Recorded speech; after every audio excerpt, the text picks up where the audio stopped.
Sitting बच्चे बैठे हुए वैसे ही हैं क्या?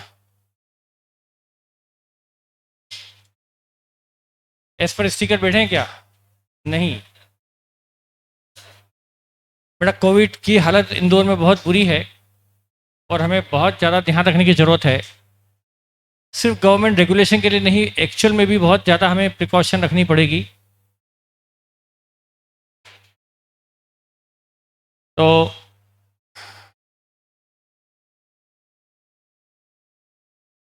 कल से वही बच्चा क्लास में आएगा फेस टू फेस में जो यहाँ के रूल्स एंड रेगुलेशन को फॉलो कर सकता है। नहीं तो बेहतर है बेटा आप अपने घर पर बैठकर पढ़ ही पढ़ें।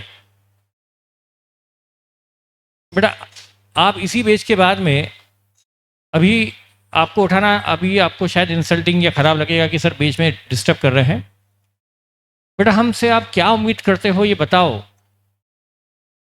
आप जानते हैं उस दिन म्यूनिसिपल कॉर्पोरेशन के सामने हम हज़ारों रुपये पेनल्टी भर चुके, वो चाहे गलती टीचर की हो या जो भी हो, पर सज़ा तो एकेडमी को मिली, पेनल्टी लगी, नाम खराब अलग हुआ। और यदि अब वापस से आ गए और आपको इस तरह से बैठे हुए देख लिया तो फिर एक हमारे लिए तो फिर मैं लॉक करने के अलावा कुछ बचा नहीं। और मैं तो बेहतर ही समझूंगा कि उसके बाद तुम्हें ₹1 पेनल्टी भरने से बेहतर है कि फिर एकेडमी को सील मतलब बंद करवा दिया जाए। क्या मतलब है? जिनके लिए हम जिनका अच्छा करना चाहते हैं वही अपना कुछ अच्छा नहीं चाहते। बेटा, आप इंदौर में कम से कम पर डे 20 से ज़्यादा डेथ हो रही है। आपको ये डेटा जो दिख रहा है ना, वो आप पेपर पढ़िए आज का दैनिक भास्कर कि मर्चुरी में कल 20 लाशें आई हैं। ऑन पेपर डेथ आपको 3-4 दिखाई देगी, तो 20 कहाँ से आ गई? एक एक हॉस्पिटल से 7-7, अरविंदो से ही 7 डेथ हुई है ऑफिशियली। कितना कितना हम डेटा चाहेंगे और अपने आप को सही रखने के लिए। हर आदमी जो ये इन्फेक्टेड हो रहा है और तकलीफ में आ रहा है, वो यही सोचता था कि बस मैं तो, मुझे कुछ नहीं होगा, पूरी दुनिया को जो हो रहा है होने दो, मुझे कुछ नहीं होगा। तो बेटा, एज ए प्रिंसिपल मुझे तो यहाँ का ध्यान रखना बहुत ज़रूरी है। तो मेरा आज से थोड़ा स्ट्रिक्टनेस थोड़ा एकेडमी में रहेगा। बेटा, यदि आप यहाँ पर दोस्ती यारी के लिए आए हो तो पहली बात तो ये कि बेटा फिर बेहतर है कि आप अपने घर वालों को भले ही बोल के निकल जाओ कि हम दोस्ती यारी के लिए मतलब जा रहे हैं क्लास, क्लास मत आओ। यहाँ आपको बैठना डिस्टेंस नहीं पड़ेगा। और आप जब बाहर घूमेंगे तब भी आपको थोड़ा ध्यान रखना है कि आप साथ में न लंच करेंगे, न ज़्यादा नाश्ता करेंगे, न साथ में ज़्यादा घूमेंगे, न ग्रुप बना के खड़े रहेंगे। ये म्यूनिसिपल कॉर्पोरेशन का आदेश नहीं है कि आप साथ में लंच नहीं कर सकते, बच्चे साथ में बैठ सकते। ये प्रिकॉशन मेरे हिसाब से ज़रूरी है जो आपको रखना चाहिए। आप अपना इन्फेक्शन लेके घर जाओगे, बेटा यहाँ पर आप सोचो ना कैसा हड़कम मच जाएगा। यदि आप में से एक बच्चे को पॉजिटिव निकल गया तो क्या हड़कम होगा, आप सोच लो। आप सोचो तो सही वो स्थिति कि आप में से एक बच्चा पॉजिटिव निकला तो वो आपकी ग्रुप की हालत क्या होगी, आप सोच सकते हो। आपकी भी टेस्टिंग होगी और आपकी पूरे फैमिली मेंबर की भी टेस्टिंग होगी, होना ही चाहिए। सारे वीडियो देखो, क्या पोजीशन आ गई, मतलब पिछले साल से भी बदतर स्थिति आ चुकी है।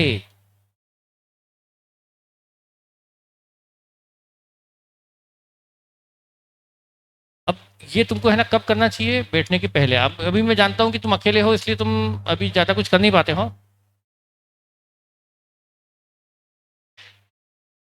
मैं आज बोल दिया ना इनको कि बस ये आज के बाद ये आखिरी दिन है इनका, ये बैच ही आखिरी। इसके बाद में अगली बैच के पहले यदि बैच से बच्चे यहाँ पर लाइन से बैठे हुए नहीं है तो वो बैच में टीचर पढ़ाएगा ही नहीं। अगली क्लास किसकी है आपकी? असीम सर। तो मैं असीम सर को बोल के भेजूंगा कि जब तक बच्चे यहाँ पर एज पर जो डिसाइडेड है वैसा नहीं बैठे तो आप क्लास शुरू ही ना करें। क्लास शुरू नहीं करना है, ये तो तय है कि वो टीचर पढ़ाएगा नहीं। अगली क्लास में तुम देखोगे पहले बच्चे बैठे कि नहीं बैठे। यदि वो सर को बोलोगे सर अब आप पढ़ाना शुरू करो, उसके पहले सर आएंगे नहीं पढ़ाने के लिए। ठीक है, बस तुम देख लेना बच्चा लाइन से ठीक से बैठा कि नहीं बैठा है। नहीं बैठा है तो आपकी क्लास नहीं लगेगी। बेटा, उससे ज़्यादा हम क्या कर सकते हैं? हम यदि आपको अभी उठा के बैठाएं कि नहीं यहाँ से उठो वहाँ से उठो तो आपको थोड़ा इंसल्टिंग लगेगा। इसलिए मैं आपको अभी लिबर्टी दे रहा हूँ कि आप थोड़ा ध्यान रखो और ज़्यादा ग्रुप बना के भी खड़े मत रहो। न साथ में बैठकर आप लंच करो, न टिफिन शेयर करो। ये नगर निगम में लिखा हुआ नहीं है, लेकिन ये आपकी सेफ्टी के लिए जरूरी है, ये मेरी तरफ से बोल रहा हूं मैं आपको। मत बनो बिंदास, मत बनो इतने बोल्ड, मत खिलवाड़ करो अपने घर वालों की लाइफ से, अपने आप से तो ठीक है। आपको क्या लगता है कि 24 साल के लड़के कुछ नहीं हो सकता है? आज पढ़ लो पेपर में, जो पीएससी की तैयारी कर रहा था 24 साल का एक डांगी, उसकी डेथ हो गई। पढ़ा होगा पेपर में आपने। क्या सोचते हो कि आपको कुछ नहीं हो सकता? क्या सोचते हो कि आपके साथ में जो है उनको कुछ नहीं हो सकता? आप 100% इन्फेक्टेड होकर यदि मतलब चांसेस पूरे पूरे हो गए अब तो इतने ज़्यादा हैं। बेटा फेस टू फेस पढ़ना है तो बहुत सावधानी से पढ़ना पड़ेगा। मैं जानता हूं कि हमारे टीचर ने भी लापरवाही की है। बेटा यंगस्टर नहीं सुनते हैं और उसकी सजा मिली कि पेपर में नाम आ गया अपना। पढ़ा होगा आप लोगों ने भी कि टीचर बगैर मास्क के पढ़ा रहे थे। पढ़ा होगा आपने भी न्यूज़ में कि सारे बच्चों से जो मास्क लगवाते और पेरेंट्स और टीचर खुद मास्क नहीं लगाते। बेटा आप देखते असीम सर लगाता हूँ, मैं लगाता हूँ, तरुण सर लगाते हैं। अब ठीक है ना, कुछ सबको इंस्ट्रक्शन थे, पर ठीक है वो जो नहीं लगाने वाले वो आप में से एक हैं। यंगस्टर, यंगस्टर को लिमिटेशन में रहना पसंद नहीं होता है। उनको लगता है हमें क्या होगा, और हो गया, नाम आ गया एकेडमी का पेपर में और पेनल्टी लग गई। क्या फ़र्क पड़ा? बेटा नाम खराब होता है तो मुझे बड़ा दर्द होता है। इतने सालों से 30 सालों से नाम बनाने में ही हमने पूरी ज़िंदगी लगाई है, और वो नाम जब खराब देखते हैं, एक जरा सी वजह है। तो देखिए मैं आपको एक क्वेश्चन करवा रहा हूँ मॉड्यूल से, क्योंकि हमारा मॉड्यूल ऑलमोस्ट हो गया है। एक्सेप्ट फ्यू क्वेश्चन, छोटे छोटे क्वेश्चन बच गए हैं, वो हम कर लेते हैं। ये क्वेश्चन अपने नोट्स में नहीं है बेटा, और मॉड्यूल में है। ये देखो बेटा, question number second of study module. Question number second of study module. आपके पास स्टडी मॉड्यूल नहीं हुआ ना? आप यही देख लो ना बेटा, क्वेश्चन इजी है। The following balances appeared in the books of A company, और ब्रैकेट में लिखा है अनलिस्टेड कंपनी। मैं आपको रूल याद दिला दूं, बच्चों को पिछली क्लास में भी देख के आ रहा हूं, अच्छे अच्छे बच्चे जिनसे अच्छी रैंक एक्सपेक्ट करते हैं उनको डीआरआर डीआरआई के रूल ही पता नहीं होते, भूल जाते, कभी क्या कभी क्या कभी कुछ तो भी बोल देते हैं। रूल पहले बता भी दूं, जब उनके हाल है तो आपको भी तो भूल गए होंगे। अनलिस्टेड कंपनी है तो उसको डीआरआर भी बनाना पड़ता है और डीआरआई भी बनाना पड़ता है। डीआरआर होता है 10% of amount of debenture outstanding, लेकिन डीआरआई जितने डिवेंचर इस साल रिडीम होने वाले हैं उसका 15% डीआरआई हो जाना चाहिए 30 अप्रैल के पहले पहले। क्या हमने बेसिक एग्जांपल देखे इसके? डीआरआई कितना बनना चाहिए? 15% of debenture to be redeem this year. जो डिवेंचर रिडीम होने वाले हैं 30, उसके 15% डीआरआई हो जाना चाहिए 30 अप्रैल के पहले पहले, बताया हुआ है। अच्छा, लेकिन जो लिस्टेड कंपनी है उसको सिर्फ लिस्टेड कंपनी यदि लिखा हुआ जाए तो उसको डीआरआर की जरूरत नहीं होती, सिर्फ डीआरआई चाहिए होता है, वो भी 15%। तो देखिए ये है अनलिस्टेड कंपनी, मतलब इसको दोनों रूल फुलफिल करने पड़ेंगे, डीआरआर का भी और डीआरआई का भी। अच्छा, फिर लिखा है following balances appeared in the books of company as on 31 December 2011।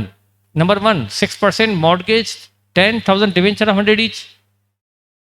10,000 debenture 100 वाले, मतलब 10 लाख के डिवेंचर हैं 1 अप्रैल 2011 को, नहीं 31 दिसंबर 2011 को, सॉरी 31 दिसंबर 2011 को 10 लाख रुपए का बैलेंस डिवेंचर का चल रहा है। Debenture redemption reserve for redemption of debenture 50,000 ही है। डीआरआर सिर्फ 50,000 ही है, जबकि रिडम्पशन के पहले पहले इसका बैलेंस जितने डिवेंचर हैं, डिवेंचर यदि आपके 10 लाख के हैं तो उसका 10% 1 लाख के डीआरआर होना चाहिए। जिस मतलब आपके डिवेंचर रिडीम होने के पहले पहले आपका डीआरआर 10% तक पहुंच जाना चाहिए। अभी ये 50,000 ही है, जबकि होना चाहिए 1 लाख। अच्छा, investment in deposit with schedule bank free from any charge और lien 150 at a interest of 4% पर annum receivable on 31 December every year. इनके डीआरआई, एफडी में भी डीआरआई हो सकता है, इन्होंने एफडी कर रखी है 4% एफडी कर रखी है 1.5 लाख की, और चूंकि ये अनलिस्टेड कंपनी है तो इसको डीआरआई भी करना पड़ेगा और डीआरआर भी करना पड़ेगा। तो इसका डीआरआई कितना होना चाहिए? 15% ऑफ 10 लाख, 10 लाख का 15% 1.5 लाख होना चाहिए। 1.5 लाख तो ऑलरेडी है, मतलब डीआरआई की कोई इसमें दिक्कत नहीं है, बस डीआरआर कम पड़ रहा है 50,000 से। अच्छा, bank balance with company 9 lakh है, ये बैंक बैलेंस कंपनी का 9 लाख रुपया है। ये कब है? अच्छा, बैंक बैलेंस कंपनी का 9 लाख है, ठीक है। Interest on debenture had been paid to December 2011, debenture holder को 31 दिसंबर 2011 तक का ब्याज दे चुके हैं। On Feb 28 2012 investment were realise at par, 28 फरवरी को इन्वेस्टमेंट बेच दिए गए and debenture were paid off 8101 together with accrued interest. Debenture holder को पेमेंट कर दिया गया, लेकिन 101 का पेमेंट किया गया, मतलब 100 रुपये वाले डिवेंचर को 101 दिया गया, मतलब 1 रुपये की प्रीमियम पर रिडम्पशन हुआ है और विद अक्रूड इंटरेस्ट। अच्छा, तो फिर से देखो एक बार क्या क्या दिया हुआ है, इस पर तो कुछ लिखा नहीं जाएगा। यस, 31 दिसंबर 2011 को 6% डिवेंचर है 10 लाख के, या मैं कहूं कि 1 जनवरी 12 को कह दूं, 1 जनवरी 12, क्योंकि रिडम्पशन हो रहा है 28 फरवरी 2012, 28 फेब 2012। तो स्टार्टिंग कहां से हुई? जनवरी 2012 से। 1 जनवरी 2012 को डिवेंचर कितने के थे? 10 लाख। डीआरआर कितने का था? 50,000। डीआरआई कितने के थे? 1.5 लाख। और ये डीआरआई जो 4% है, इस पर इंटरेस्ट कब कब मिलता है? 31 दिसंबर को एवरी ईयर इंटरेस्ट मिल जाता है। तो 1 जनवरी को हमें इंटरेस्ट की कुछ करने की जरूरत नहीं, क्योंकि इंटरेस्ट दिसंबर तक का मिल चुका होगा इस इन्वेस्टमेंट पर, इस एफडी पर। बैंक बैलेंस 9 लाख का है, ये भी 9 लाख किस दिन है? ये 9 लाख का बैंक बैलेंस किसका है? 1 जनवरी 2012 का है, ये डेट दी ना अपने को। उसके बाद interest on debenture had been paid, 31 दिसंबर 11 तक का इंटरेस्ट पे कर चुके हैं, और हमें बैलेंस दिया है जनवरी 12 का, मतलब जनवरी के 12 के पहले पहले पिछले साल का इंटरेस्ट पिछले साल ही दिया जा चुका है। दिसंबर 11 का इंटरेस्ट दिसंबर 11 में ही दिया जा चुका है, और अभी आ गई जनवरी 12। ऑन फेब 28 फरवरी 2000 मतलब 2012 फेब 28 को डिवेंचर रिडम्पशन के लिए उन्होंने सारे इन्वेस्टमेंट बेच दिए at par, no profit no loss on sale of investment, बेच दिए और डिवेंचर रिडीम कर दिए 101 पर टुगेदर विद अक्रूड इंटरेस्ट। अच्छा, इस डिवेंचर पर आप इंटरेस्ट कहाँ तक दे चुके थे? इन डिवेंचर को जिनको आप रिडीम करने जा रहे हैं, इनको आप इंटरेस्ट दे चुके थे 31 दिसंबर 2011 तक, और जनवरी 12 और फेब 12 2 महीने का इंटरेस्ट और बनता है इनका। जनवरी और फरवरी 2 महीने का इंटरेस्ट बनता है इस डिवेंचर पर, इनका 2 महीने का इंटरेस्ट भी देकर इन्हें रिडीम कर दिया गया। Right up the concern ledger accounts excluding bank transaction. आपको बैंक अकाउंट नहीं बनाना है, बाकी सब बनाना है, बैंक अकाउंट छोड़कर बाकी सारे अकाउंट बनाने हैं आपको, ठीक है। तो चलिए इसमें करेंगे क्या?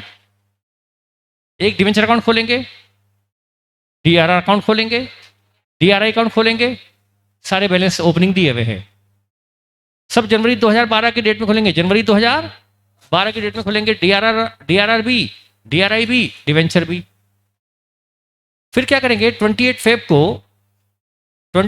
को जो ड्यू डेट है उस दिन डिवेंचर के बैलेंस को डिवेंचर होल्डर में ट्रांसफर कर देंगे, और वो डिवेंचर पर एक डिवेंचर पर 1 रुपीज की प्रीमियम, एक डिवेंचर पर 1 रुपये की प्रीमियम दी जा रही है, तो 10,000 डिवेंचर पर 10,000 की प्रीमियम ऑन रिडम्पशन को डेबिट कर डिवेंचर होल्डर में क्रेडिट कर देंगे, उस प्रीमियम के लॉस को डाल देंगे प्रॉफिट एंड लॉस में। फिर डिवेंचर होल्डर को 2 महीने का ब्याज भी देंगे, एंट्री होगी interest on debenture debit to bank, और वो 2 महीने का इंटरेस्ट भी जाएगा प्रॉफिट एंड लॉस में। और इन्वेस्टमेंट ये एफडी को रियलाइज कर लेंगे, एफडी को बेच दिया, 1.5 लाख की एफडी को बेच दिया, तो bank account debit to FD कर देंगे, 1.5 लाख के बदले 1.5 लाख ही मिला, no profit no loss. Investment were realise at par, FD को बैंक से मैच्योरिटी पर पैसा ले लिया 1.5 लाख, इससे बैंक बैलेंस बढ़ गया, तो एंट्री होगी bank account debit to FD, और बैंक बैलेंस बढ़ गया इधर, और फिर डिवेंचर होल्डर को पेमेंट कर देंगे, डिवेंचर होल्डर टू बैंक। और डीआरआर कितना होना चाहिए? 1 लाख, 10 लाख का 10% 1 लाख है 50,000, तो 50 और लेकर आएंगे P&L अप्रोप्रिएशन से 50,000 पीनल अप्रोप्रिएशन से लाकर डालेंगे डीआरआर में, और जब डीआरआर 1 लाख का हो जाएगा उस 1 लाख के डीआरआर को रिडम्पशन के बाद भेज देंगे जनरल रिजर्व में।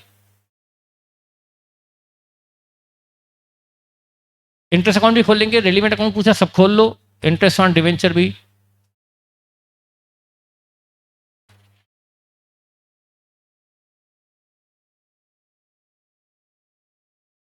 ठीक है, मैं शुरू करता हूं। अभी क्वेश्चन हमारे सामने नहीं रहेगा, और आपको डेट तो सारी याद है कि नहीं? क्लिक कर लो इसको जो कर सकते हो, जिनके लिए पॉसिबल हो। मॉड्यूल ऑर्डर कर लें।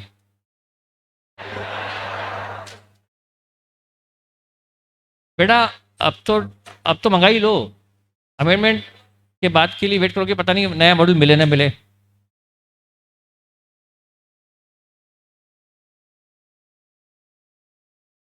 हटाऊं इसको?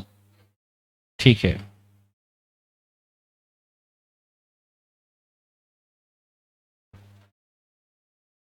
ठीक है, तो पहला अकाउंट, नाम क्या डिवेंचर का? 6% डिवेंचर, 6% डिवेंचर अकाउंट। ये मैंने बनाया। मैं इसमें लाइंस वगैरह ड्रॉ नहीं कर रहा हूं टाइम बचाने के लिए। इसको आप नोट करोगे या घर पे करोगे? ठीक है। इसके बाद अगला अकाउंट डीआरआर अकाउंट। मैं इन शॉर्ट लिख रहा हूं डीआरआर अकाउंट।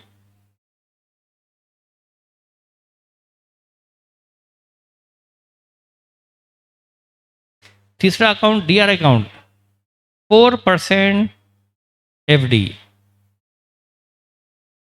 DRI account.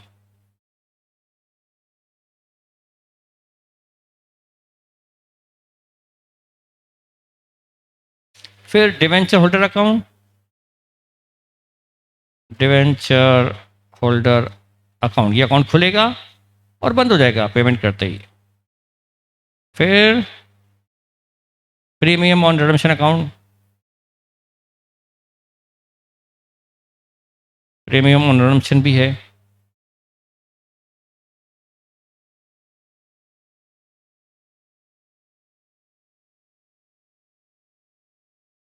और इंटरेस्ट ऑन डिवेंचर,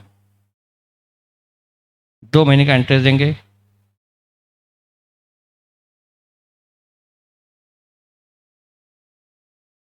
बस। और बाकी नोट वगैरह जो लगाने का लगाएंगे, नोट, वर्किंग नोट जो भी कहो। तो सबसे पहले हमने डिवेंचर का बैलेंस लिया 1 जनवरी 2012। ये ओपनिंग बैलेंस से हमारे डिवेंचर रुपीज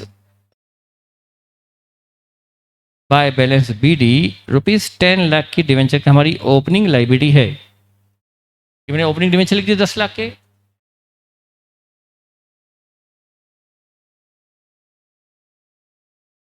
और यस, और इधर डीआरआर का बैलेंस 1 जनवरी 2012 को इसका बैलेंस 50,000 दिया हुआ है। डीआरआर का बैलेंस 50 दिया हुआ है, ये लिख दिया मैंने। और इधर इधर 1 जनवरी 2012 को इस एफडी का बैलेंस 150 गिवन है। और डिवेंचर अकाउंट तो अभी खुलेगा, प्रीमियम अकाउंट अभी खुलेगा, इंटरेस्ट अकाउंट अभी खुलेगा। ये बैलेंस थे 1 जनवरी 2012। अब सीधे हम आ जाए 28 फरवरी 2012 को। सबसे पहले क्या किया जाए, DRR.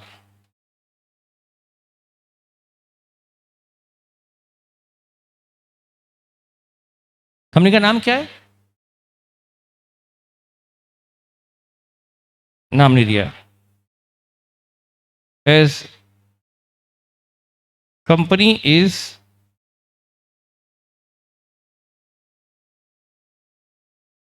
unlisted, hence DRR at the rate of 10% of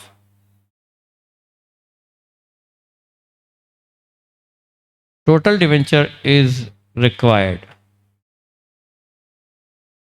चूंकि कंपनी अनलिस्टेड है इसलिए उसको डीआरआर 10% होना चाहिए। तो DRR required 10% of ₹10 lakh, ₹1 lakh, less DRR available, less DRR available 50,000, 50 का ही डीआरआर अवेलेबल है तो हमें क्या करना पड़ेगा बेटा, 50 का डीआरआर बनाना पड़ेगा। ट्रांसफर फ्रॉम पीएनएल अप्रोप्रिएशन, 50 का ट्रांसफर पीएनएल अप्रोप्रिएशन से करना पड़ेगा।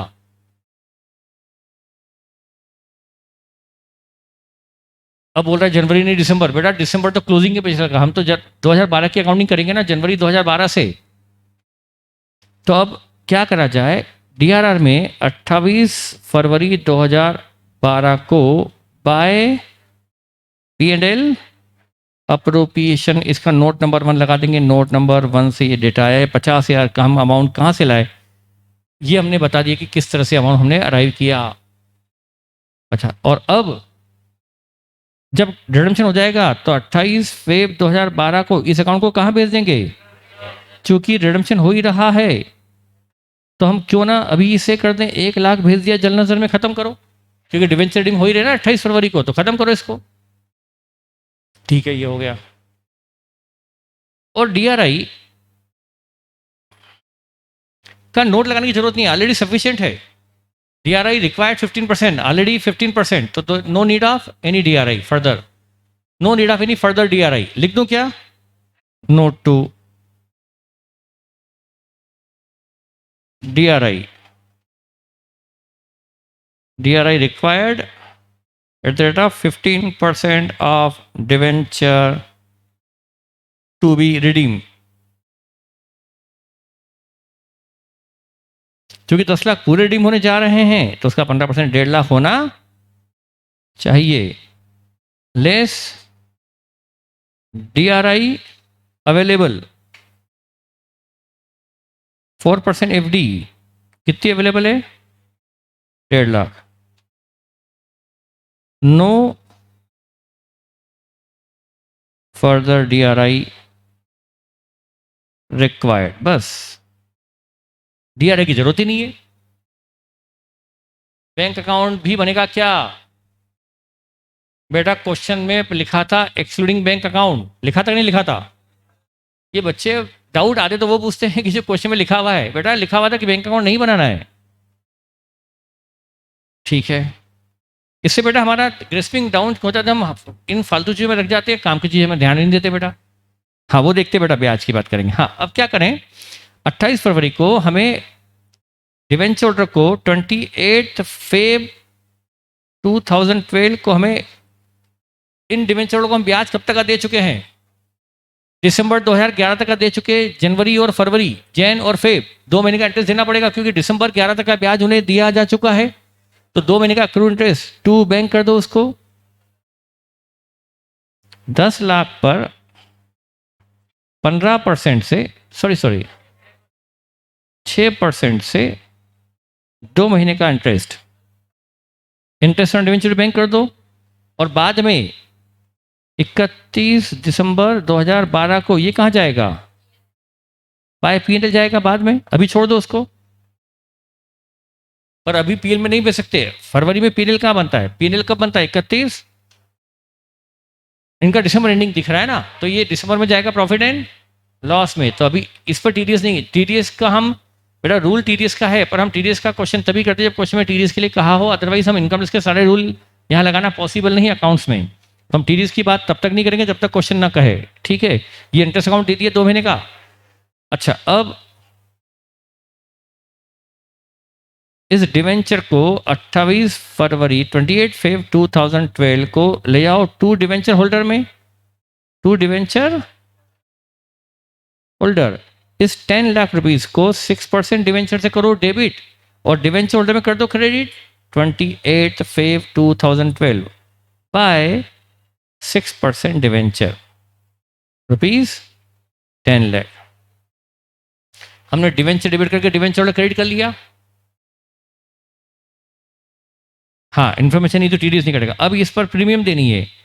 प्रीमियम चूंकि लॉस है, प्रीमियम कितनी है, हर एक डिवेंचर पे 1 रुपया, तो 10,000 डिवेंचर पे 10,000, तो एंट्री होती है प्रीमियम बिंग ए लॉस, और लॉसेस डेबिट होते हैं, तो premium on redemption debit, premium on redemption debit to debenture holder. तो यहाँ लिखेंगे टू डिवेंचर 28 Feb 2012, कितना, 10,000 यहाँ डेबिट, और डिवेंचर होल्डर में बाय प्रीमियम ऑन रिडम्पशन 10,000, और ये प्रीमियम को भेज देंगे प्रॉफिट एंड लॉस में। इसकी डेट मत लिखो, पर जाएगा पीएल में। इस प्रीमियम को मैंने डीआरआर से सेटअप क्यों नहीं किया, क्योंकि डीआरआर के तो बेसिक डाले पड़े हुए हैं, बेसिक कम है, तो मतलब नहीं, इसको डाल दिया प्रॉफिट एंड लॉस में, ये भी हो गया। अच्छा, अब ये एफडी को 28 फेब को रियलाइज कर लो, 28 फेब 2012 को बाय बैंक 150 मिल गया इसको बेचने से, बैंक अकाउंट में डेबिट, इस एफडी अकाउंट में क्रेडिट। एफडी मतलब इन्वेस्टमेंट को हमने रियलाइज कर लिया, no profit no loss, realise at par, no profit no loss on sale, ये भी हो गया। बस इस पर इंटरेस्ट भी मिलेगा हमको। इस पर इंटरेस्ट कब तक मिल गया था, 31 दिसंबर तक का, तो इस पर भी 2 महीने का इंटरेस्ट मिलेगा, जनवरी फरवरी का 1.5 लाख पर 4% से। उस अकाउंट की खोलने की जरूरत नहीं, bank account debit to interest on FD, और वो इंटरेस्ट ऑन एफडी कहाँ जाएगा, प्रॉफिट एंड, चाहो तो खोल दो वो अकाउंट भी, interest account bank account debit to interest on FDR, और वो इंटरेस्ट ऑन एफडी हो जाएगी प्रॉफिट एंड लॉस में। 2 महीने का इंटरेस्ट कितना होता है, 1,000। अच्छा, अब डिवेंचर होल्डर को पेमेंट कर दो 28 फेब 2012 को, debenture holder to bank 10,10,000 payment कर दिया, बस खत्म।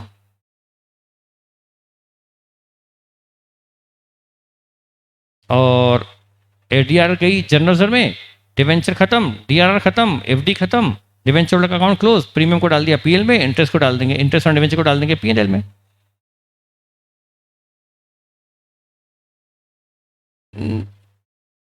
नहीं, इंटरेस्ट ऑन हम खोल सकते हैं उसमें भी, डिवेंचर होल्डर और डिवेंचर होल्डर बैंक पर, तो यहाँ तो दोनों की डेट सेम है, पर जनरली दोनों की डेट अलग अलग होती है, इंटरेस्ट की डेट अलग होती है और रिडम्पशन की डेट अलग होती है। यहाँ पर सेम हो रही है, कर सकते हैं, कर सकते हैं, पर हमने डायरेक्ट पेमेंट कर दिया तो भी चलेगा अकाउंटिंग में। तो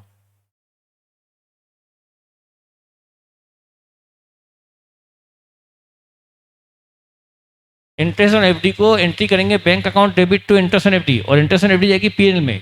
पहले एंट्री सोचो बेटा,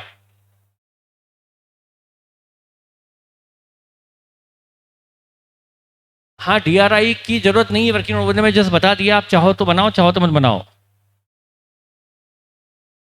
थोड़े अच्छे लेवल के क्वेश्चन कराओ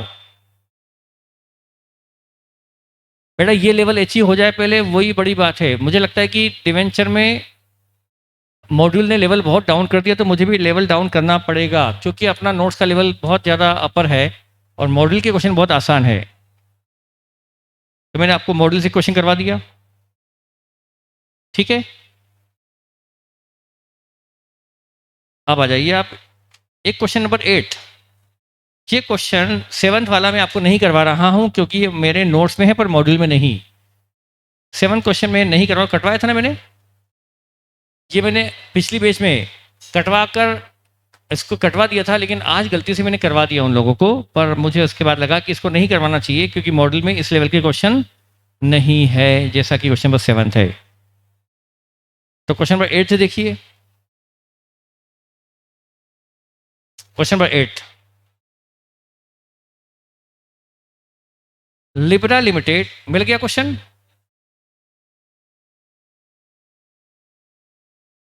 क्वेश्चन नंबर 8 ये आपके स्टडी मॉडल में भी है। Libra limited recently made a public issue in respect of which the following information available. Libra limited का एक पब्लिक इशू आया है जिसकी इन्फॉर्मेशन आपको दी गई है निम्नलिखित। Number 1, number of partly convertible debenture issued 2 lakh, number of partly convertible, ये नंबर ऑफ डिवेंचर हैं 2 लाख के debenture, 2 lakh number of debenture हैं और हर डिवेंचर 100 का होता है, फेस वैल्यू लिखी है एंड इशू प्राइस 100, 100 का डिवेंचर 100 पे इशू हुआ, तो 2 लाख इंटू 100 मतलब 2 लाख डिवेंचर इंटू 100 रुपया, 2 करोड़ का अमाउंट मिलना चाहिए डिवेंचर के इशू पर। ठीक है, ये डिवेंचर कन्वर्टेबल है। ठीक है, कन्वर्टेबल पोर्शन पर डिवेंचर 60%, 2 करोड़ का 60%, जो डिवेंचर इश्यू होंगे उसका 60% इक्विटी शेयर में कन्वर्टेबल है। और date of conversion on expiry of 6 month from the date of closing of issue. Date of conversion मतलब ये डिवेंचर को इक्विटी शेयर में कन्वर्ट कब करेंगे? On expiry of 6 month from the date of closing of issue. Date पर ध्यान दीजिएगा, closing of issue के 6 महीने बाद आप डिवेंचर को कन्वर्ट करने वाले हैं इक्विटी शेयर्स में। फिर date of closure of subscription list जो है वो 1 मई है। Date of closure of subscription list 1 मई 2011, मतलब इस दिन सब्सक्रिप्शन क्लोज हो गया।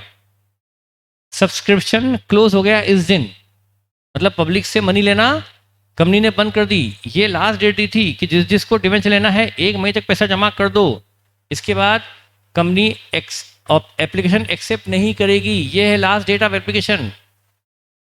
एंड डेट ऑफ अलॉटमेंट 1 जून, और 1 जून को कंपनी ने जिन जिन से एप्लीकेशन आई उनको अलॉटमेंट दे दिया। तो 1 मई तो क्या डेट है? Date of closure of subscription, और 1 जून क्या है? Date of allotment. Rate of interest on debenture 15% payable from the date of allotment है। Value of equity share for the purpose of conversion ₹60 है। फेस वैल्यू 10 रुपया है।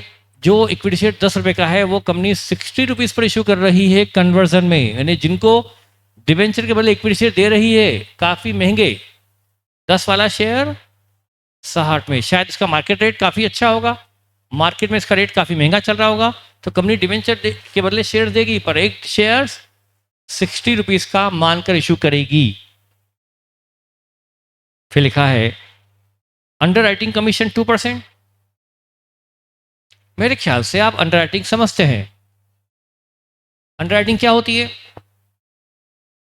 एक शेयर ब्रोकर या एक व्यक्ति कंपनी को ये कमिट करता है कि मैं आपके इस पब्लिक इशू 2 लाख डिवेंचर की मार्केटिंग करूंगा, पब्लिक को मैं कहूंगा कि इस कंपनी के डिवेंचर खरीद लो,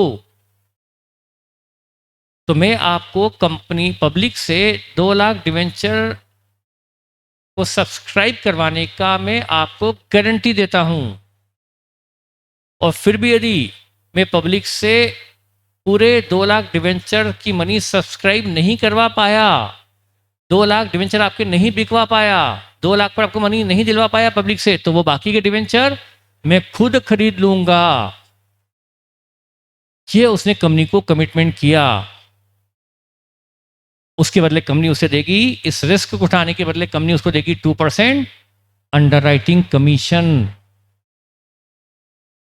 अब वो अंडर जाने और पब्लिक जाने, वो पब्लिक से मान लो 1,80,000 डिवेंचर ही लगवा पाया, तो 20,000 डिवेंचर उसे खुद को खरीदने पड़ेंगे। यदि पब्लिक से उसने 1,70 लगवा दिए तो 30 वो खरीदेगा। यदि पब्लिक से उसने 1,90 लगवा दिए तो 10,000 डिवेंचर की मनी वो कंपनी को पे करेगा, वो कंपनी से खरीदेगा। पर कंपनी को अल्टीमेटली पूरे 2 लाख डिवेंचर पर मनी मिल जाएगी। इसी रिस्क को उठाने के बदले कंपनी उसको दे रही है 2% कमीशन। मान लो वो 1,70 ही लगवा पाया तो बाकी 30 तो वो खुद लेगा, पर अंडरराइटिंग कमीशन किस पे देंगे? अंडरराइटिंग कमीशन किस पे देंगे बताओ ऑनलाइन बच्चों? कोई नहीं लेगा तो उससे पूरे 2 लाख लेने पड़ेंगे भाई, तो उससे कमीशन किस पे दिया जाए? हाँ, 1,70 या 2 लाख? पब्लिक से वो 1,70 ही मनी दिलवा पाया, पर 30 लाख 30,000 डिवेंचर उसने भी तो लिए कि नहीं लिए? तो उसने अपना कमिटमेंट पूरा किया कि नहीं किया? उसने कमिटमेंट पूरे कितने का किया? 2 लाख का किया, तो कमीशन भी 2 लाख पर देना पड़ेगा। अब वो पब्लिक से 1,70 लगवाए, 1,60 लगवाए, 1,40 लगवाए, 1,20 लगवाए, 1,80 लगवाए, जो उसका हेडेक। और बचे हुए वो ले रहा है, तो कंपनी को तो मनी किस पे मिल रही है? कंपनी को मनी कितने डिवेंचर में मिल गई? पूरे 2 लाख पर। तो कंपनी को तो कमीशन 2 लाख पे देना पड़ेगा ना। तो कंपनी पूरे 2 लाख पे कमीशन देगी, चाहे वो कितने भी लगवाए। बाकी हाँ, बाकी उसे लेने पड़ेंगे, बाकी उसे लेने पड़ेंगे। वो लेने से इनकार कर दे, वो अपना वादा पूरा ना करे, तो फिर कंपनी कमीशन क्यों देगी? कंपनी कमीशन देगी तभी जब वो अपना कमिटमेंट पूरा करे कि जितने से पब्लिक इश्यू अंडर सब्सक्राइब है उतने डिवेंचर उसे खुद को लेने पड़ेंगे मनी दे करके। ठीक है, कमीशन 2% है। Number of debenture employed for 150, okay, 1.5 lakh की ही मनी मिली है पब्लिक से, तो 50,000 डिवेंचर अंडर राइटर से सब्सक्राइब करवाएंगे। 50,000 डिवेंचर पर 50 लाख रुपया अंडर राइटर से लेने होंगे। ठीक है, उसके बाद इंटरेस्ट पेबल ऑन डिवेंचर सितंबर और मार्च में है। Right relevant journal entries for all transaction arising out of about during the year ended March 2012 including cash and bank. Cash bank की एंट्री भी करनी है आपको, इंटरेस्ट की एंट्री भी करनी है, सबकी करनी है। तो शुरू हो जाएंगे हम।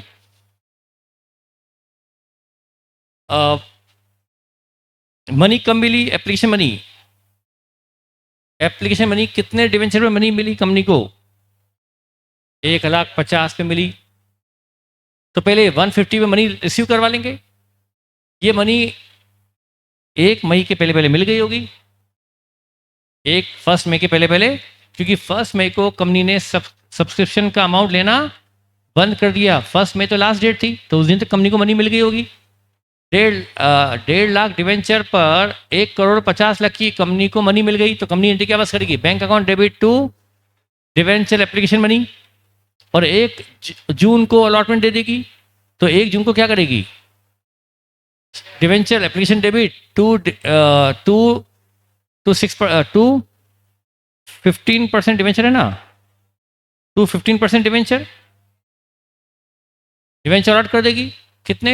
1.5 लाख डिवेंचर अलॉट कर देगी पब्लिक को। अब 50,000 पर मनी किससे मांगेगी? अंडर राइटर से मनी मांगेगी। 50,000 डिवेंचर पर 50 लाख ये मनी मांगेगी अंडर राइटर से। तो एंट्री होगी under writer debit. Under writer को डेबिट करना पड़ेगा क्योंकि हमें उससे मनी लेनी है, उसको डेटर बनाना पड़ेगा, उससे लेना है, तो अंडर राइटर को करेंगे डेबिट 50 लाख से, और उसको डेबिट करके 15% डिवेंचर क्रेडिट कर देंगे। उसको डिवेंचर 50,000 अलॉट ही कर देंगे, 50 लाख की फेस वैल्यू के डिवेंचर अलॉट ही कर देंगे। तो एंट्री क्या होगी? अंडर राइटर अकाउंट दिया, अंडर राइटर मिस्टर कपूर है, मिस्टर शर्मा है, जो भी है, कोई कंपनी है तो जो भी है, under writer account debit 50 lakh, ये हमने उससे ड्यू कर दिया, उसको डेबिट करके टू 15% डिवेंचर क्रेडिट 50 लाख। हमने उसको 50 लाख डिवेंचर अलॉट ही कर दिए, 1 जून को अलॉट ही कर दिए। अब 2 करोड़ का 4%, 2 करोड़ का 2%, 4 लाख उसका बनता है कमीशन, तो कमीशन ड्यू करेंगे उसको। ठीक है, अब मैं ज़्यादा बोलूंगा तो आपकी समझ से बाहर हो जाएगा, क्योंकि कई बच्चों को तो अभी यहीं धड़कने बढ़ना शुरू होगी कि इसके आगे समझ में कैसे आएगा, इतना बड़ा क्वेश्चन हम कैसे सारा इमेजिन कर सकते हैं। अभी से मैं एक एक करके लिखवाता हूँ, फिर चलते हैं। एक एक लिखवाते आता हूँ तो आपको समझ में अच्छा आएगा। इसके आगे मैं एक्सप्लेन तो कर सकता हूँ, पर आपकी सांसें उखड़ने लगेगी, इसके आगे आप सोच नहीं पाओगे कि अब क्या होगा। मैं तो पूरा क्वेश्चन एक्सप्लेन कर सकता हूँ, एक के बाद एक, ये होगा, फिर ये होगा, फिर ये होगा। तो अंडर राइटर से हमें 50 लाख लेना भी है और 4 लाख देना भी है। 4 लाख कमीशन का देना भी है और 50 लाख का मनी डिवेंचर का लेना भी है। नेट 46 लाख उससे ले भी लेंगे। उसके बाद उसको ड्यू डेट पर ब्याज भी दे देंगे, ड्यू डेट पर ब्याज दे देंगे। और फिर 60% डिवेंचर मतलब 1,20,00,000, 2 करोड़ डिवेंचर इश्यू कर दिए, 2 करोड़ का 60% 1 करोड़। उसके बदले हम डिवेंचर के बदले इक्विटी शेयर देंगे 60 रुपीज वाले, तो 1,20,00,000 डिवाइड बाय 60।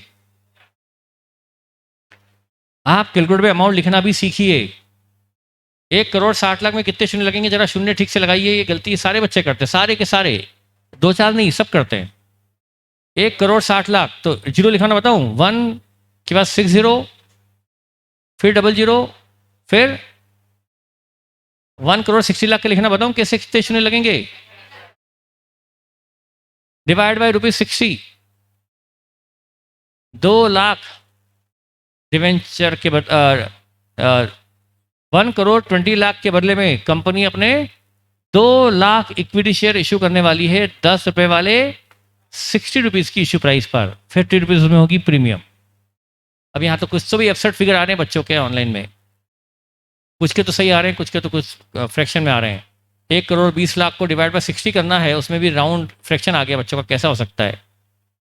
मैं करके बताऊंगा, टेंशन मत लो बेटा, मैं सब बताऊंगा। तो उसके बाद कंपनी इक्विटी शेयर अलॉट कर देगी। अच्छा एक चीज़ लिख लो, यहाँ लिब्रा लिमिटेड के लिए ये पुराना क्वेश्चन है, कुछ लिखा नहीं, पर मॉड्यूल में जब ये लिखा है तो वहाँ लिखा है listed company.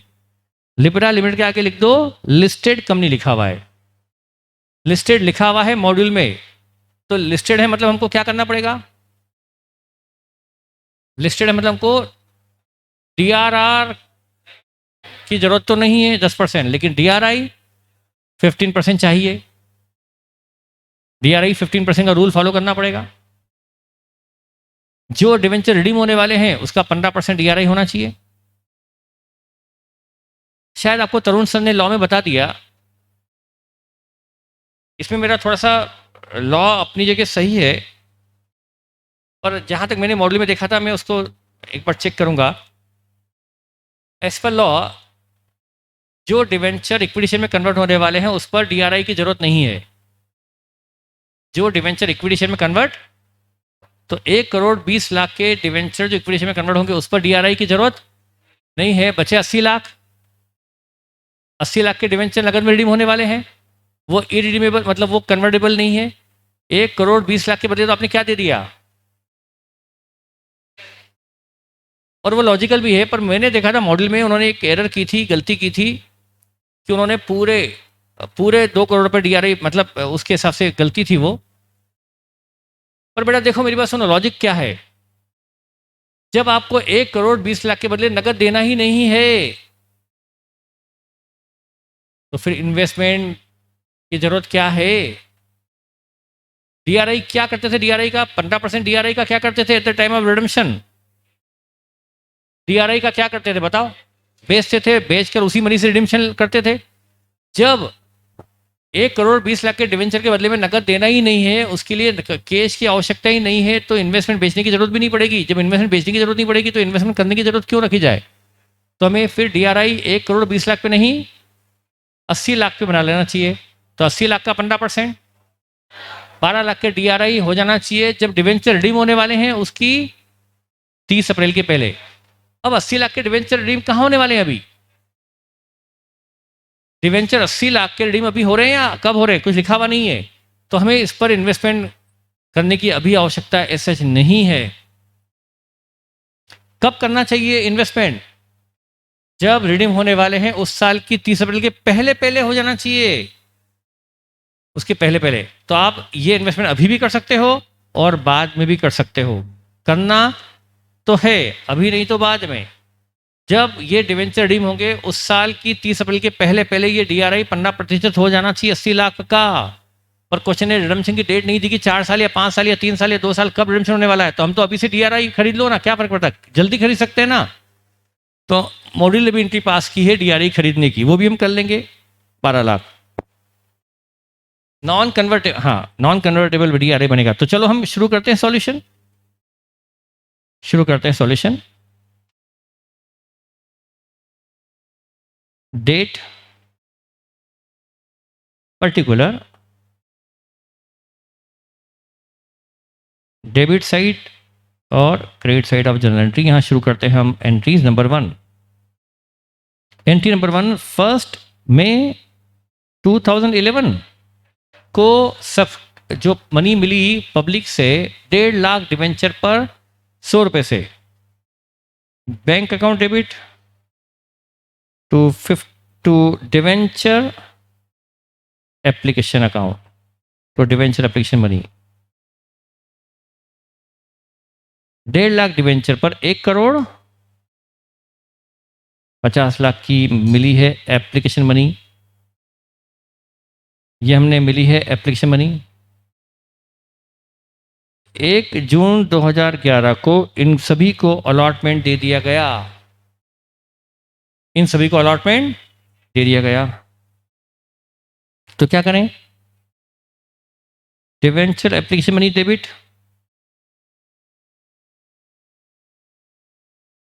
1 crore to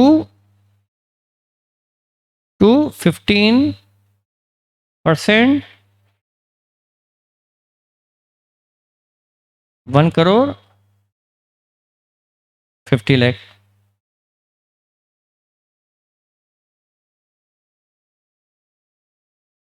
allotment दे दिया। अब 1 जून को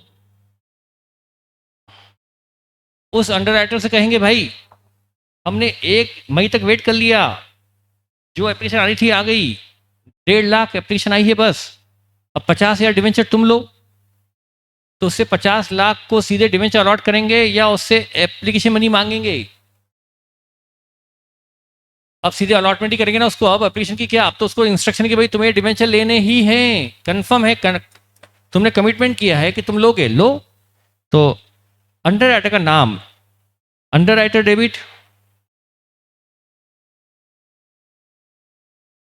under writer account ER, 50,000 debenture पर 100 रुपए से 50 लाख उससे ड्यू किया जाएगा, उसके नाम से डेबिट किया जाएगा। उसका नाम जो भी है उसके नाम से डेबिट करेंगे। मान लो ये मिस्टर कपूर है तो मिस्टर कपूर डेबिट कर देंगे टू 15% डिवेंचर। हमने उसको सीधे डिवेंचर इशू ही कर दिए। अब 1 जून 2011 को उसको कमीशन देना भी तो है, उसे कमीशन देना भी तो है। कितना? पूरे 2 करोड़ का 2%, 4 लाख। तो अंडर राइटिंग कमीशन हमारा खर्चा है, उसको डेबिट करो। Underwriting commission account debit 4 lakh to underwriter, जिसे देना है उसे क्रेडिट कर दो 4 लाख से। ये हमने कमीशन देना दिखा दिया, कमीशन ड्यू कर दिया उसे देना। कमाई एंट्री कर सकते हैं पर मैं तो अलग अलग चाहूंगा क्योंकि हर एंट्री के नंबर अलग अलग होते हैं।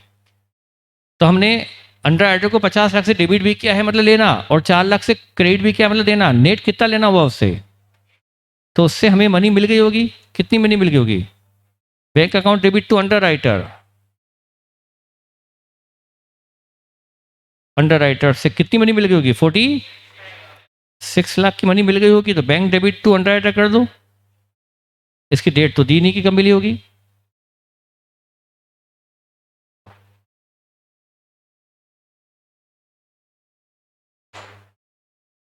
अब ये तो हो गया 1 जून तक। जून के बाद क्या डेट आ रही है? कन्वर्जन या इंटरेस्ट की डेट। देखिए आपको पता है 1 मई 2011 को ये है क्लोजर, और 1 जून 2011 है ये अलॉटमेंट, और 30 इंटरेस्ट की डेट क्या है? 30 इंटरेस्ट की ड्यू डेट दी ना दो, 30/9/2011 और 31 मार्च 2012, ये दो ड्यू डेट है इंटरेस्ट की। और कन्वर्जन किस दिन होगा? ये इंटरेस्ट की डेट है, ये भी इंटरेस्ट की डेट है, और कन्वर्जन किस दिन होगा? 6 महीने किसके बाद? 6 महीने क्लोजर के बाद, इसके 6 महीने बाद, फर्स्ट में से फर्स्ट मई के बाद, मई पूरा, जून पूरा, मई जून जुलाई अगस्त सितंबर अक्टूबर, 1 मई से 1 जून, 1 जुलाई, 1 अगस्त, 1 सितंबर, 1 अक्टूबर, 1 नवंबर, 1 नवंबर ना, मतलब यहां पर 1 नवंबर 2011 को क्या होगा? कन्वर्जन।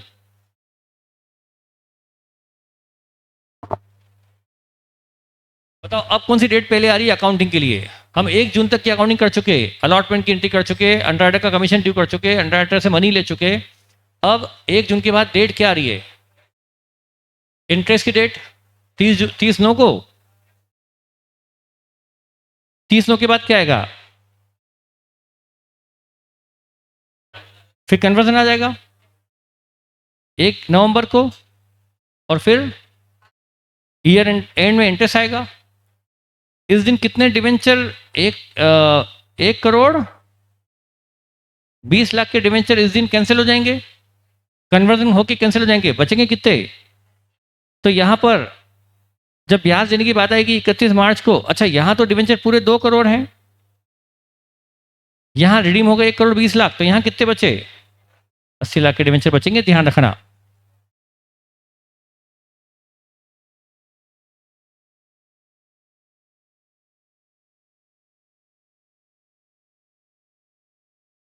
अभी डेट्स हटा रहा हूं, ध्यान रखिएगा, डेट्स को माइंड में रखिएगा।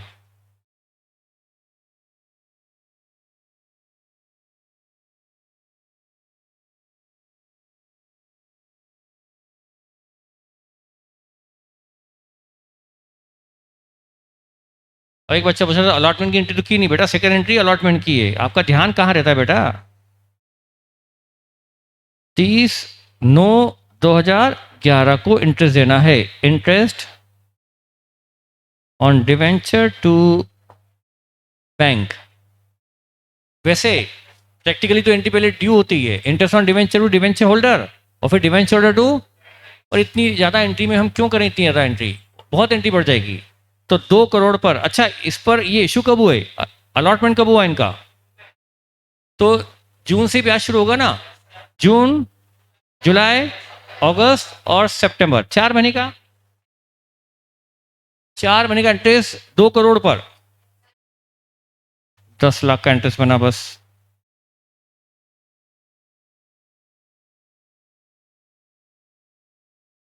ये इंटरेस्ट 30 को हो गया। अब 30 के बाद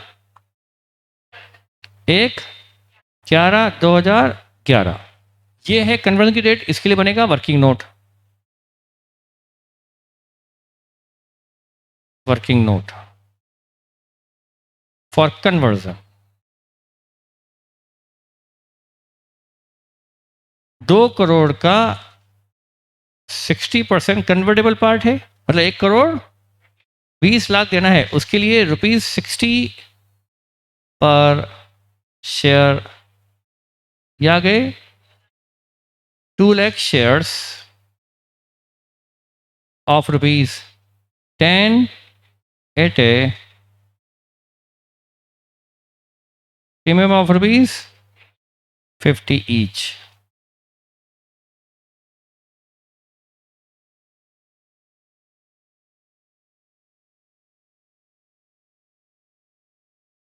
अब ये जो डिवेंचर है 1 करोड़ 60 लाख के, जो 1 करोड़ 20 लाख के डिवेंचर आप कैंसिल कर रहे हो 1 नवंबर को, इस पर आपने इंटरेस्ट कब दिया था? अभी अभी सितंबर तक इंटरेस्ट दे चुके हो। अब आप 1 करोड़ 20 लाख के डिवेंचर रिडीम करने जा रहे हो 1 नवंबर को। चलो पहले मैं कन्वर्जन की एंट्री कर दूं, 15% डिवेंचर डेबिट, 1 करोड़ 20 लाख के डिवेंचर कैंसिल करने जा रहे हो टू डिवेंचर होल्डर। मैं इसको पहले ड्यू कर रहा हूं क्योंकि ये सिग्निफिकेंट अमाउंट है, 1 करोड़ 20 लाख। मैं डायरेक्ट भी कर सकता था कि मैंने अभी उनको मनी देना ड्यू की। अब 1 नवंबर को इनको मैं डिवेंचर होल्डर को क्या दे देता हूं, डिवेंचर को देता हूं 1 करोड़ 20 लाख के बदले 2 lakh equity shares, equity share capital, 2 lakh shares ₹10 each वाले, 20 लाख की तो हो गई इक्विटी शेयर कैपिटल, और 2 security premium, 2 security premium 1 crore. ये हमने 60% डिवेंचर को इक्विटी में कन्वर्ट कर दिया 1 नवंबर को। अच्छा ये जो 1 करोड़ के डिवेंचर आज इक्विटी शेयर में कन्वर्ट हो गए, मतलब कैंसिल हो गए, मतलब रिडीम हो गए, तो उनके रिडम्पशन तक का इंटरेस्ट 1 करोड़ 20 लाख पर हमने अभी भी ब्याज कब दिया था? पूरे 2 करोड़ पर हमने 30 नौ तक ब्याज दे चुका था। 30 नौ के बाद सितंबर तक ब्याज दे चुके थे, अक्टूबर का, और 1 नवंबर को हमने रिडीम कर दिया, 1 महीने बाद ही रिडीम कर दिया। तो हमें इस 1 करोड़ 20 लाख के डिवेंचर पर इंटरेस्ट देना पड़ेगा 1 महीने का, 1.5 लाख का ब्याज बना इस पर। ये ब्याज मैं 1 नवंबर को दूं या 31 मार्च को दूं? ये जो इंटरेस्ट देना है डिवेंचर होल्डर को 1.5 लाख का ब्याज, उनके डिवेंचर पर जो कन्वर्ट हो गए, उस पर इंटरेस्ट अभी दे दूं या 31 मार्च को देंगे इकट्ठा? मॉड्यूल ने 31 मार्च को दिया है, पर मैंने अलग अलग एंट्री करवा दी थी। मुझे क्या पता था कि मॉड्यूल एक साथ कर रहा है, तो बाद में मैंने देखा सॉल्यूशन, तो मैंने 2 एंट्री करी थी। यहाँ पर 1.5 लाख दिया और यहाँ पर मैंने 1.5 लाख ही दिया था। तो बाद में कर लेंगे क्या मॉड्यूल जैसा? ठीक है। तो ब्याज देना पड़ेगा, ध्यान रखना। कितना? 1.5 लाख। जो डिवेंचर कन्वर्ट हो गए, रिडीम हो गए, उस पर 1.5 लाख का ब्याज बना 1 महीने का। ठीक है, वो मैं अभी नहीं ले रहा हूँ 1 नवंबर को। अब इसके बाद क्या हुआ? कन्वर्जन हो गया। इसके बाद क्या हुआ 1 नवंबर के बाद? अब एक चीज आई, DRI।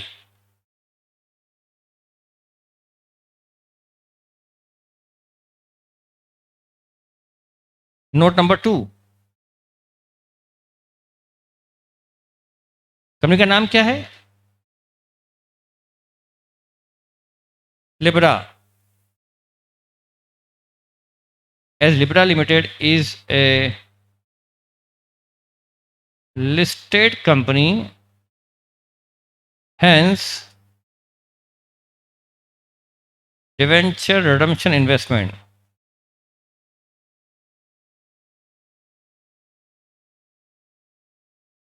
at the rate of 15% of debenture to be redeemed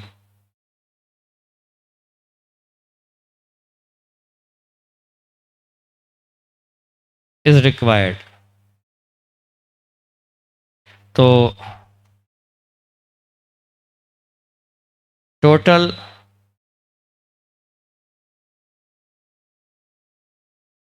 debenture 2 crore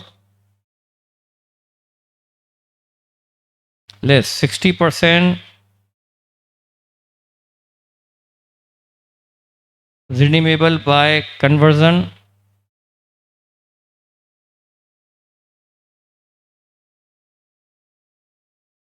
no DRR और नो DRI, सॉरी। बचे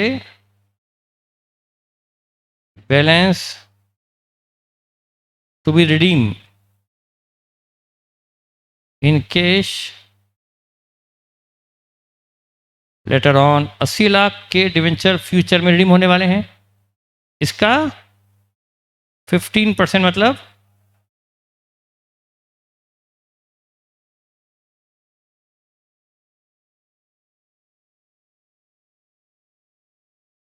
यही कर लो as per module.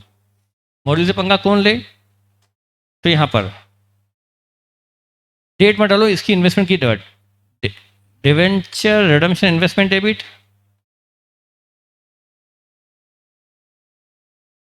12 lakh to bank 12 lakh. इसको बना देंगे वर्किंग नोट नंबर 2।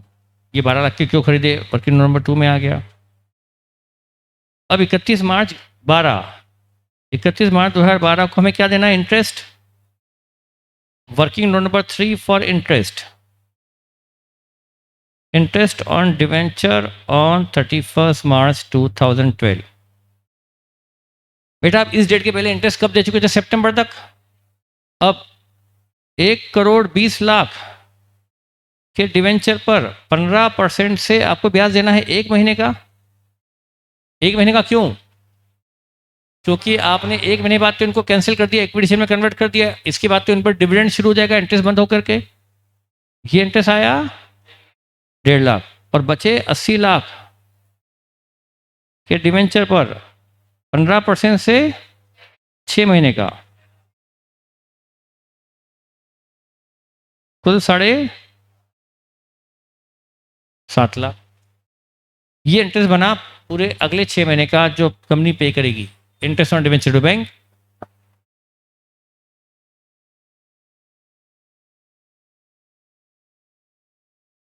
तो interest on debenture to bank कर देंगे इस डेट को interest on debenture to bank.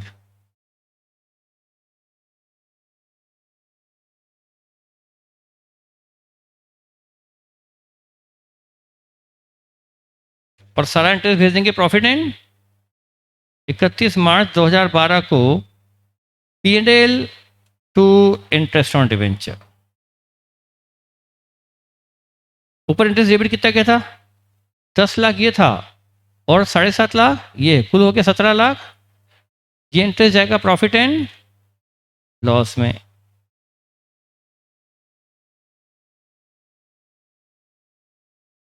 ये थी अकाउंटिंग यानी journal entries of Libra limited relating to transaction जो दिए गए थे। कोई डाउट इसके अंदर किसी को? Any doubt? DRI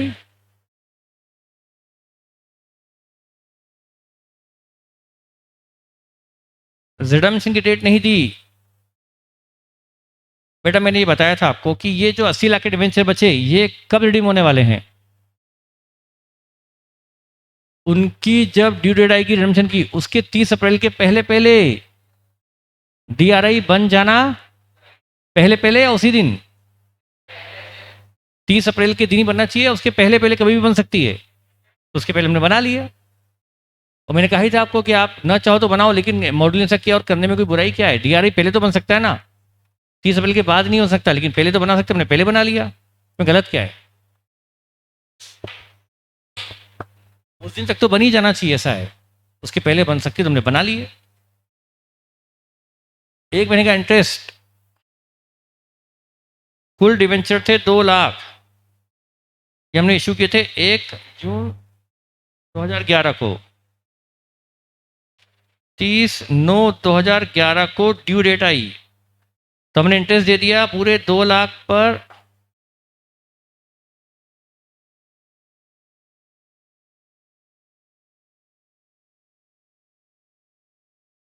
ये दे दिया। इसके बाद 1 नवंबर 2011 को हमने इसमें से 1,20,000 के डिवेंचर कैंसिल कर दिए 1/11 को। तो इस पर अब ब्याज, अब ये डिवेंचर कैंसिल हो गए तो ब्याज देना बंद, पर इस पर कितने महीने का ब्याज और देना पड़ेगा? 1 मंथ, ये ब्याज और देना पड़ेगा 1 महीने का बस। बेटा जब ये PDF भेजूंगा तो क्या करोगे वर्किंग नोट वगैरह देख करके? वर्किंग नोट दिखा दो, कौन सा दिखा दो वर्किंग नोट? सभी तो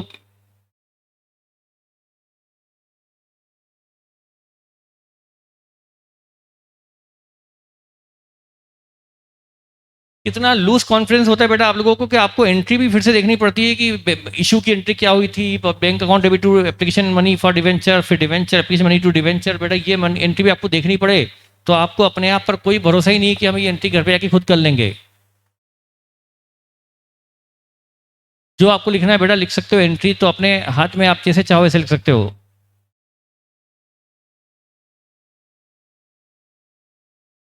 बेटा एंट्री तो दिमाग में छपती आना चाहिए, ऐसा थोड़ा होना चाहिए कि बस एंट्री अभी भी दिखा दो तो फिर से देख ली एक बार। हाँ, अच्छा से कोई डाउट किसी को? कोई डाउट? Any doubt? DRR क्यों नहीं बनाया? क्योंकि लिस्टेड कंपनी है। DRI 15% बनाया 80 लाख पर, क्यों बना दिया अभी? क्योंकि डेट ऑफ रिडम्पशन दी हुई, तो यदि ये 3 साल पर रिडीम होने वाले हैं तो अभी DRI की जरूरत अभी तो थी नहीं, पर हमने बना दिया। जल्दी बनाने में कोई तकलीफ है क्या? क्या लॉ जल्दी बनाने से रोकता है कि नहीं? DRI अभी नहीं बनना चाहिए, तभी बनना चाहिए जब रिडम्पशन होगा उसकी 30 अप्रैल के उसी साल बनना चाहिए, उसके पहले तक हो जाना चाहिए। हमने अभी बना लिया।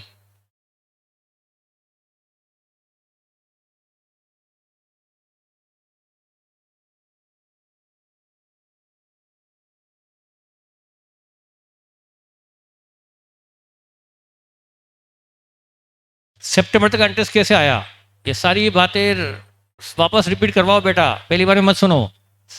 1 जून को डिवेंचर इशू हुए, जून जुलाई अगस्त सितंबर 4 महीने का इंटरेस्ट आया।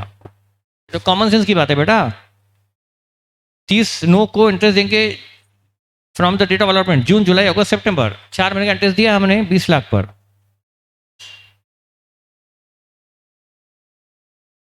थोड़ा अच्छा क्वेश्चन पूछो तो मुझे भी मजा आया बताने में। चलो ये क्वेश्चन हो गया लिब्रा लिमिटेड वाला, ठीक है। अब आ जाओ।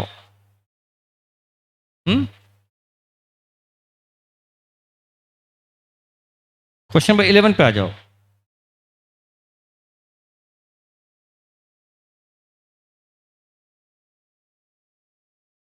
डेट देखो, जहां 6 महीने हो रहे हैं डिवेंचर कन्वर्जन की डेट गिनना सीखो बेटा। 6 महीने में गिन के कैसे बताऊँ आपको, मैंने डेट लिख दी है।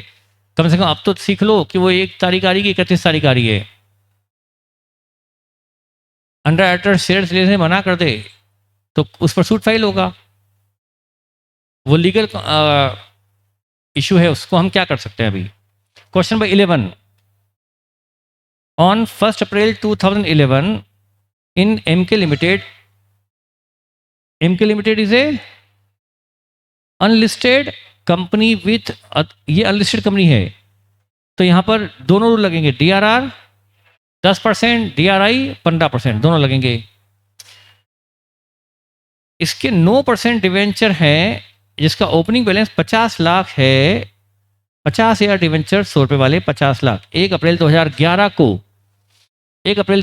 को इसके 50 लाख का बैलेंस चल रहा है डिवेंचर अकाउंट में।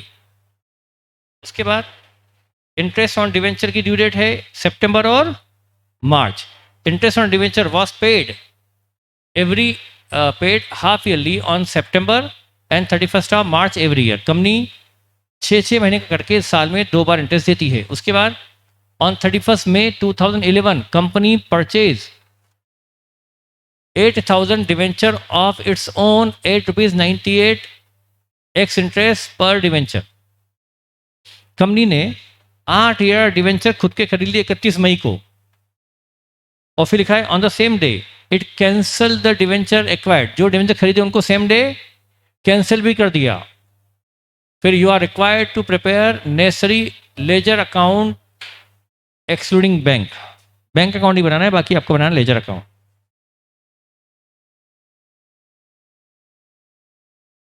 अब डिवेंचर है 50 लाख के। 1 अप्रैल 2011 को 1 अप्रैल 2011 को 50 लाख के डिवेंचर हैं, और 31 मई 2011 को ये 8,000 डिवेंचर, मतलब 8 लाख रुपए के डिवेंचर खरीद कर कैंसिल कर रहे हैं। 31 मई को बोला ना, और इंटरेस्ट की ड्यू डेट क्या क्या है, 30 सितंबर 2011 एंड 31 मार्च 2012, ये ड्यू डेट है।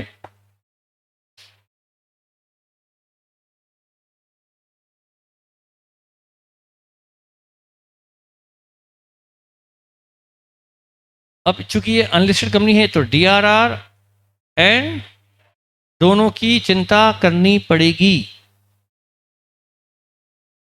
डीआरआर कितना होना चाहिए,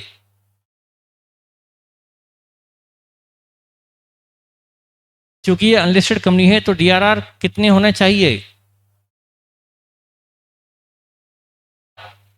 जितने डिवेंचर आउटस्टैंडिंग है उसका 10%, 10% ऑफ डिवेंचर आउटस्टैंडिंग, मतलब 50 लाख का 10%, 5 लाख का डीआरआर होना चाहिए। ये डीआरआर कब तक हो जाना चाहिए, किस डेट के पहले पहले डीआरआर बन जाना चाहिए, रिडम्पशन के पहले पहले डीआरआर बन जाना चाहिए। अब पहले पहले कभी भी बना लो आप, इशू करते बना लो, बीच में बना लो, रिडम्पशन के पहले पहले डीआरआर बन जाना चाहिए। तो हम कब बना लें, क्योंकि डिवेंचर कैंसिल होने वाले हैं 8,000, मतलब रिडीम होने वाले हैं 8,000 डिवेंचर, 8,000 रिडीम होने वाले हैं ना, कैंसिल होने वाले हैं, तो इसके पहले पहले डीआरआर बन जाना चाहिए। तो 8 लाख का 10% 80,000 ही बनाऊं, या 5 लाख का 10% 5 लाख बना दूं। रिडम्पशन के पहले पहले 10% डीआरआर तो कंपलसरी है, तो 8 लाख का 10% 80 तो कंपलसरी है। रिडम्पशन 31 मई को आप डिवेंचर कैंसिल कर रहे हो, एक तरह से रिडीम कर रहे हो। ओपन मार्केट ऑपरेशन, यदि मार्केट से डिवेंचर खरीद कर कैंसिल कर दोगे तो डिवेंचर रिडीम ही तो हो गए। अच्छा, ये कन्वर्जन से रिडम्पशन हुआ है या कैश में हुआ है, ये रिडम्पशन बाय कन्वर्जन हो रहा है 8 ईयर डिवेंचर का, या कैश में हो रहा है। क्या इसके पहले इक्विटी शेयर इशू कर रहे हो, नहीं, मार्केट से खरीद रहे हो, मतलब पेमेंट लग रहा है जेब से कैश में, इसके लिए डीआरआर डीआरआई दोनों लगेगा। तो 8 लाख का 10% 80,000 का डीआरआर, और 8 लाख का 10% 15% 120 की डीआरआई बिल्कुल लगेगी। तो आपको 80 का डीआरआर और एक 20 के इन्वेस्टमेंट तो करने ही पड़ेंगे इन एनी केस। 80,000 का डीआरआर मिनिमम चाहिए। आप 80 से ज़्यादा बना सकते हो पर कम नहीं, और इन्वेस्टमेंट एक 20 मिनिमम खरीदने ही पड़ेंगे बिफोर रिडम्पशन। तो आपको ये भी करना है, डीआरआर और डीआरआई। आप चाहो तो पूरे 50 लाख का डीआरआर बना दो 5 लाख, पर 80 तो मिनिमम बनाना ही पड़ेगा। तो हम पूरे 50 लाख पर डीआरआर डीआरआई बनाए या 8 लाख पे ही बनाए? 50 लाख पे बनाओगे तो 5% 10% के हिसाब से 5 लाख का तो डीआरआर चाहिए, और 5 लाख का 15% 7.5 लाख के इन्वेस्टमेंट चाहिए। इतने फंड आपके पास हो या ना हो पता नहीं। तो अच्छा, 1 अप्रैल के बाद 30 अप्रैल भी तो आता है। 30 अप्रैल 2000, इसके पहले पहले क्या हो जाना चाहिए? 1,20,000 की डीआरआई हो जाना चाहिए ना। 30 अप्रैल के पहले पहले डीआरआई 1,20,000 की हो जाना चाहिए, और 31 मई के पहले पहले 80 का डीआरआर हो जाना चाहिए।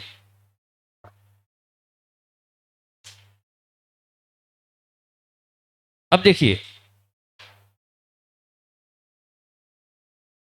मैं आपको मॉड्यूल में बताना चाहूंगा आपके कॉन्फिडेंस लेवल के लिए।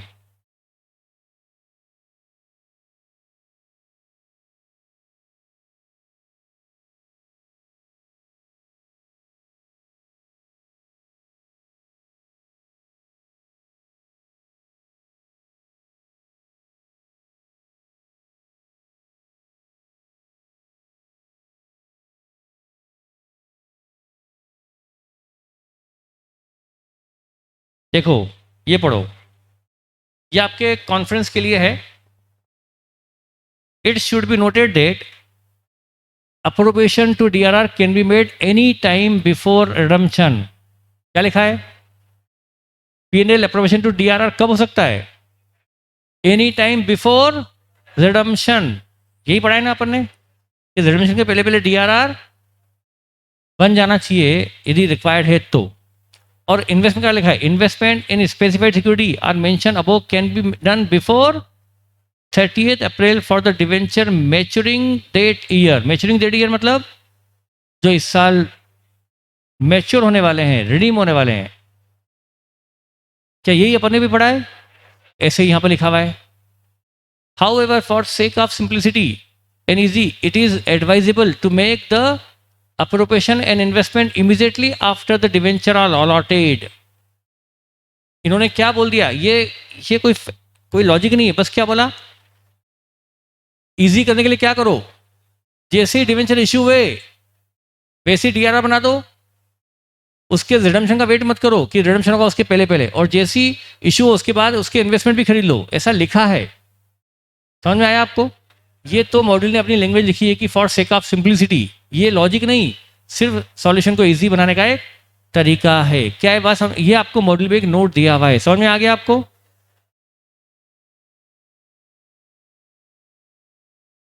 और मेरा ये सोचना होता है डिवेंचर इश्यू होते ही डीआरआर कैसे बन सकता है? डीआरआर बनता है आउट ऑफ प्रॉफिट। आज डिवेंचर इश्यू किए, आज नई नई कंपनी बनी, नई कंपनी बनी, अभी इनको जमीन खरीदना है, मशीनें लगाना है, प्रोडक्शन शुरू करना है, सेल करनी है, तब प्रॉफिट होगा।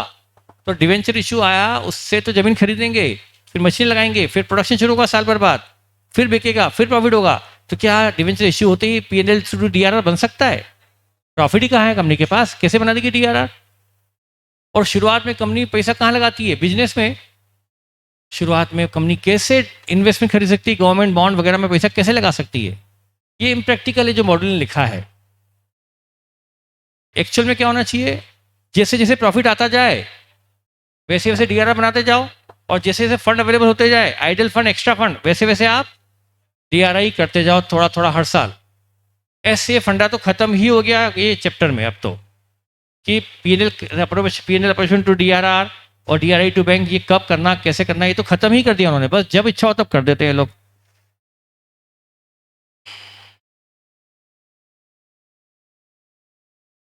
तो आप होमवर्क भी करेंगे इस क्वेश्चन को कि मैं करवा दूंगा? चलो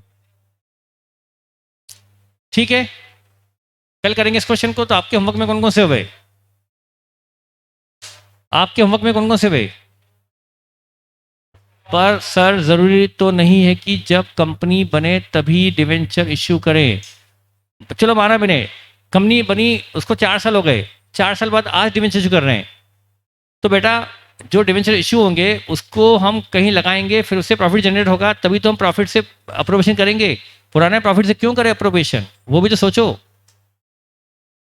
ठीक है, तो आपके होमवर्क में कौन से क्वेश्चन हुए? 2 क्वेश्चन करवाए मैंने आज, दोनों मैंने आपको नोट करने नहीं दिए, दोनों आपको खुद से ट्राई करना है।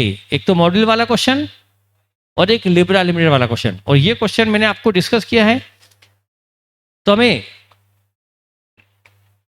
डीआरआई और डीआरआर 30 अप्रैल के पहले पहले डीआरआई होना चाहिए मिनिमम 1,20,000, और 31 मई के पहले पहले मिनिमम डीआरआर 80,000 बनाना ही चाहिए।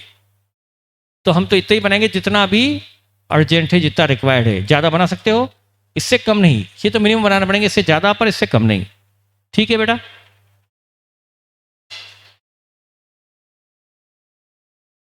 पिछले अमाउंट में 46 लाख का अमाउंट कहाँ से आया था बेटा? हमको अंडर राइटर से 50 लाख लेना भी है और 4 लाख देना भी है।